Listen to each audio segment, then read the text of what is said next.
in Glasgow with me in studio, and I'm interested to get your take on this. I'm going to have a quick word, if you don't mind, with Peter in St Ives first, because that's an awful long way to be phoning from. Yeah, just in terms of the social history to this, and perhaps we have evolved as this kind of reserved nation. But first, good morning, Peter, down in lovely St Ives. Yes, hi, Kate. How are you this morning? I'm fine, thanks. And I went a little bit purple when I heard that woman, Katie. I could imagine her sitting in the rain with her sunglasses on top of her head, reading Hello magazine. Yeah. Well, I've rarely heard such gibberish. I'm a Welshman living in Cornwall. My best friends down here tend to be Scottish. I don't think that's a coincidence. I think that there's a certain. When I was in a pub the other night before Murray was beaten in the final, just before the semi-final, I announced to the pub in Cornwall that I would be cheering on Britain's greatest living sportsman the following day. And I was shouted down by almost everybody in the pub. There was a huge resentment towards the young man, and I let him have it. And I tried to explain the difficulty faced by somebody to achieve the standard he achieved. But there's absolutely no question that the increasing number in England of St. George's flags now are not a flag of pride. It's not a flag of defiance. It's a flag of resentment. It's a resentment of things like Scottish pride in their attempt at independence. It's about things like justice, of free hospital parking and prescriptions and student grants, which my own country of Wales is doing its best to provide as well.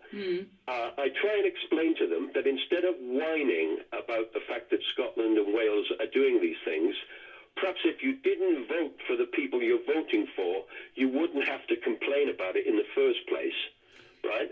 Yeah.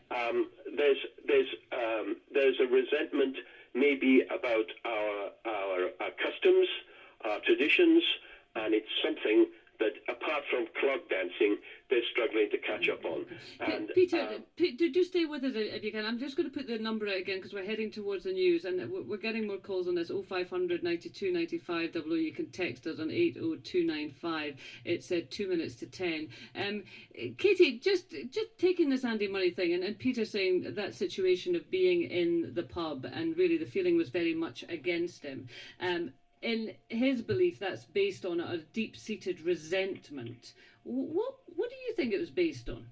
Yes, I think the gentleman has a point. It's interesting, of course, that the gentleman lives in England, and a lot of his Scottish friends have chosen to live in England as well, isn't it? But I think the point about Murray is that a majority, I would say, of English people wanted Murray to lose more than they wanted Federer to win, which is a peculiar thing, and that's been brought about by the fact that Murray is so defiant and is so explicit about wanting. Yeah, but he defies the fact that he's a British guy and he wants to be seen as a Scottish guy, and for that reason, English people do not wish to support him in the same way that we might support, for example, the lovely and charming Henman went in his day, because Murray wants to be Scottish, and frankly, when people want to just be Scottish, as English people, we say go for it, crack on, but perhaps we could stop funding you as well with your free prescriptions and your free places. So there's that kind of attitude, which I certainly feel as well. Right, and what do you think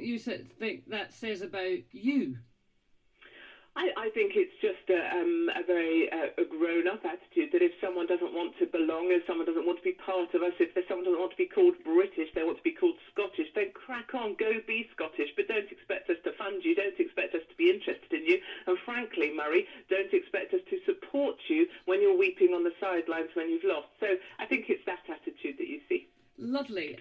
Thank you very much, Katie. We'll be talking about this. Are we Scots? Frankly, it's not seeming so bad to me right now.